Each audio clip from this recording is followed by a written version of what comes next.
If they've gone out and they've made all this progress, they're real happy. They go, go, go. They're growing, growing, growing. Boink, they hit this plateau. Wrong sport. Not a tennis player. Go up like this. Boink, racquetball. All of a sudden, working hard, not getting the result. Wrong thing. Wrong relationship. Wrong job. Wrong mission. So then they go out and play golf and they go, boom. They don't even get the progress. And they go, I didn't need to use the F word that many more times in my life, right? Different piece. Now that's what a dabbler does. And by the way, dabblers by their nature are unhappy. Think about this. Even with all the economic challenges that exist, most people in North America for sure have a better quality of life than 95% of the planet. 95% of the planet is living on what? How much? 2/3 of the planet, I should say, is living on $2 a day. Your worst nightmare is somebody else's greatest dream. Most of the planet's greatest dream. Your idea of economic downfall is somebody's dream. That's the truth. And so what happens though is, would you agree we have more choices, more freedoms, more opportunities today than any time in human history, yes or no? Are most people happy? Is their happiness tied to the quality of life they really have? Because we're a world now that's shallow. Most people are dabblers. They try something for a while, doesn't work out, they do something else. Now you wouldn't be in this room for 5 days if you were a dabbler, but how many of you got to deal with some of these dabblers out there? Say I. Dabblers are the people you want to make sure you keep off your team or get off quickly, because they're going to quit anyway. And the time, energy, and effort it takes to train a dabbler is the same energy you could have a platinum player. And we're going to show you some ways to do that later on. But let me show you another path for a second before we show you the rest of the training effect. Let's take the path of what I call a stressor.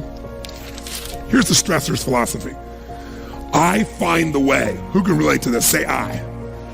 I'm going to find the way. I'm going to achieve it. So they take up a sport like tennis, and it goes like this, and they're doing really, really well, and it's going really good, but eventually, boink, they hit a plateau.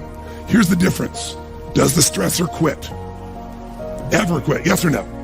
Absolutely not. What does the stressor do when it doesn't work out? What do? Do they settle for it? What if they actually get a little worse for a short time? What happens?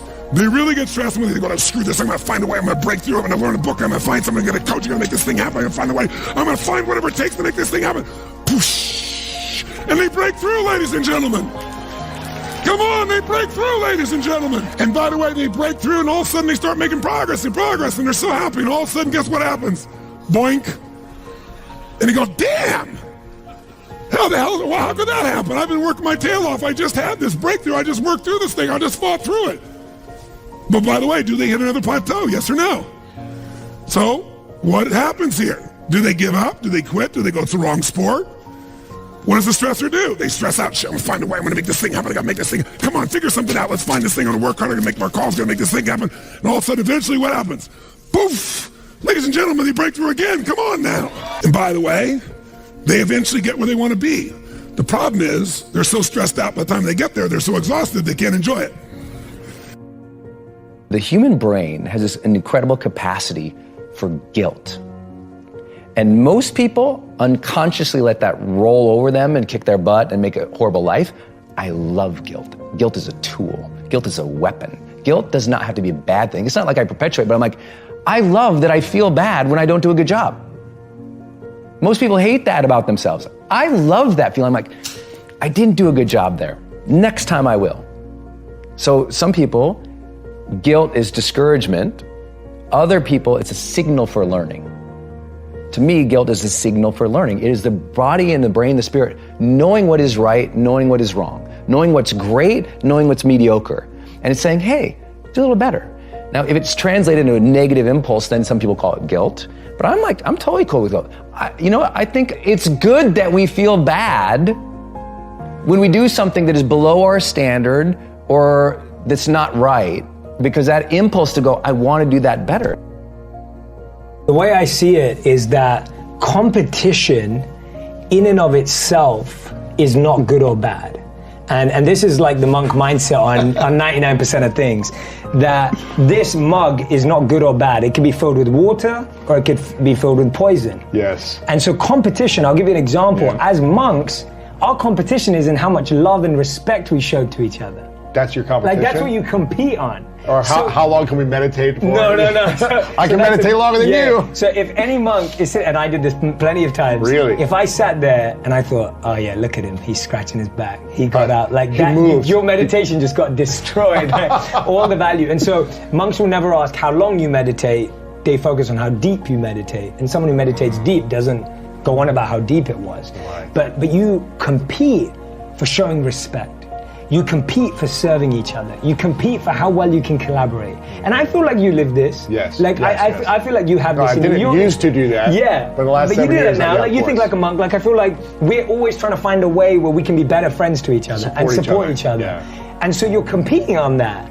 And that's a positive competition that I think you can have. So you can still use, and this is the beautiful thing about the monk mindset, you can use any thing in a positive way. One thing that's true about life is that things are always changing around you, always.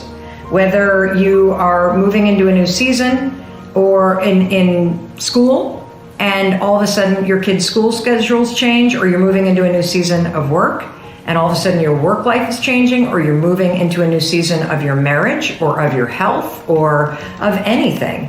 Life changes all the time, which is why it's really important to be self-aware and to make the small changes that help you enjoy and seize all the opportunities from the season of life, work, family, relationships that you're in right now.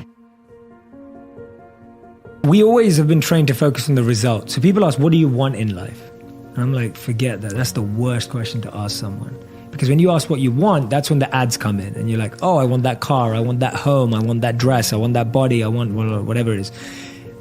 My question to you is, what do you want to wake up and be every day? Like, what do you want to wake up and do every day? What's the process that you're in love with? So we're thinking about the result, whereas my question is, forget the result. What's the process that you're in love with doing? So start there, first of all. Don't start your journey of saying, I want to be a movie director because I want to hit the blockbuster charts. I want to do this. Don't make it about that. Like, don't be like, I want to be a singer because I want to be Ariana Grande, right? Like, that's not the point. That's just a result. Do you love singing every day? And I realized this with a very honest question to myself. I'm really passionate about football, soccer. I absolutely love the game. I grew up on it. I'm still a huge fan. I missed out on it when I was a monk. I've been catching up ever since. Any football game. I was just in London last week and I made sure I went. I couldn't see a game live, but I went and watched it at a bar in London, and I love the energy. I'm so passionate about soccer. I don't have what it takes to be a soccer player. Yeah. Like, I do not want to wake up at 4 a.m. I wake up at 4 a.m. to meditate. When I was a monk, I wake up at 5:30 a.m. now to meditate. I do not want to wake up at 4 a.m. to go out on a raining pitch and play soccer. Mm-hmm. Like, I don't want to be in the gym for 4 hours a day. I want to meditate for 4 hours a day, but I don't want to play soccer for 4 hours a day and then be in the gym and train. I'm not envious of any athlete in the world because it takes a different type of mindset. If you had a kid, obviously you do have a kid, but say if you had like a 20-year-old and he's just a doper where he wake and bakes and doesn't get anything done, he's just always like hanging out with his friends and playing video games, and he's just a loser. Yeah. I wish there was a way you could show someone like that, like, I know that you're getting some comfort and satisfaction out of just laying around doing nothing, eating, getting fat, but your life would feel better and richer if you had a goal, you chase that goal, you accomplish some things, you would get this boost of confidence, you get this boost of self-esteem, like whatever it is that you're into doing. Maybe you're into drawing comic books, maybe you're into making pottery or sculptures, but find whatever the that is and pursue that instead of doing nothing. Like, the people that are doing nothing, those are the real people. I mean, look, doing something might be as simple as like that Alex Honnold guy. He just climbs rocks, but he's world-class rock climber. Though. It's something. And it's also a goal of his, and he's also the best at it, right? Yes, yeah. But those people who smoke pot all day and do that, those are also the guys who hate on Joe Rogan for being in shape, you know what I'm saying, or being disciplined, or get on Kevin Hart's Instagram and hate on, you know what I'm saying? Because they don't, it's their own insecurities. I see what you're saying, but I would assume they would get motivated by seeing other people do something with their lives. Like, that should be motivating, not Yeah, but if you grew up with losers and you're around a bunch of people with shitty attitudes, especially if it's in your household, I was very lucky that both my mom and my stepdad, they're the least hater people I've ever met in my life. They're just not haters in any way. Like if someone's doing well, they're always like, wow, look at this guy, or like, wow, look at her, or wow, look at him. There was never any hate in my house in terms of other people's success. But if you grew up with a dad and your dad's like, yeah, all these rich assholes, he thinks she's a badass, and this, there's people that look at other people's success, and instead of saying, wow, that guy did a lot of work, like the way I'm a successful person, but the way I look at Kevin Hart, he exhausts me, or The Rock. Those guys exhaust me. I'm like, Jesus Christ. Like, I feel lazy next to those guys. Like, they do so much. Like, those guys are so overbearingly ambitious, But some people, they see that and they compare themselves and they don't like it, so they start getting really shitty. And it's like a natural feeling to try to chip away at that person. I believe in human possibility, human potential, and I think that one of our biggest limiting beliefs is the belief of how limited we really are. And so my interest is to give people the science to begin to understand how powerful they really are. And I think that science really is the language that does that really well. And the new sciences like quantum physics and neuroplasticity, neuroscience, neuroendocrinology,